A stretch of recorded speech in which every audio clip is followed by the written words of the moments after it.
شازیہ کی درد بھری کہانی۔ شازیہ ایک 40 سالہ شادی شدہ خاتون تھی۔ اس کا شوہر کپڑے کی ایک فیکٹری میں کام کرتا تھا۔ ایک ہفتہ دن اور ایک ہفتہ رات کی ڈیوٹی کرتا تھا۔ شازیہ کے 3 بچے تھے اور وہ تینوں ہی آپریشن سے پیدا ہوئے تھے، جس کی وجہ سے اکثر اس کی کمر میں درد رہتا تھا۔ شازیہ نے 1-2 بار اپنے شوہر سے اپنی تکلیف کا ذکر بھی کیا، مگر شوہر اپنی مصروفیات کی وجہ سے اسے ڈاکٹر کے پاس نہ لے جا سکا۔ ایک رات شازیہ کی تکلیف میں اضافہ ہو گیا اور اس وقت اس کا خاوند کام پر تھا اور بچے بھی چھوٹے تھے اور گھر میں کوئی ایسا شخص موجود نہیں تھا جو شازیہ کو ہسپتال لے کر جاتا۔ لیکن درد کی شدت اس قدر زیادہ تھی کہ شازیہ برداشت نہ کر سکی اور اکیلی ہی ہسپتال کی طرف چل پڑی۔ ہسپتال پہنچ کر اس نے اپنا نمبر لکھوایا اور ویٹنگ روم میں باری کا انتظار کرنے لگی۔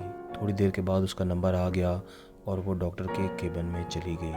بدقسمتی سے اس وقت کوئی اور نرس بھی موجود نہ تھی۔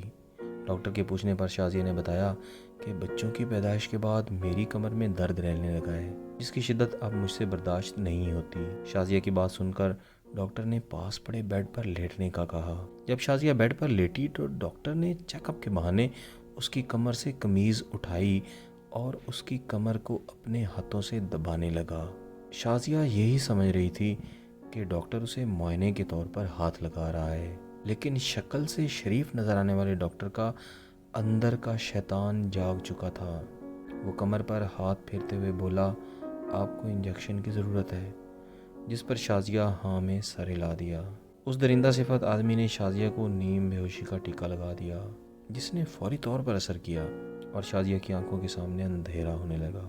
جب اس شیطان کو اس بات کا یقین ہو گیا کہ شازیہ اپنے ہوش و حواس کھو بیٹھی ہے تو وہ اسے اپنے جنسی ہوس کا نشانہ بنانے لگا۔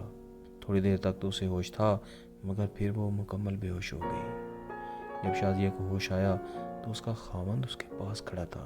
ہوش آتے ہی شازیہ نے اپنے خاوند کا ہاتھ پکڑا۔ وہ کہنے لگا، شازیہ فکر کی کوئی بات نہیں، اللہ کا شکر ہے تمہاری جان بچ گئی۔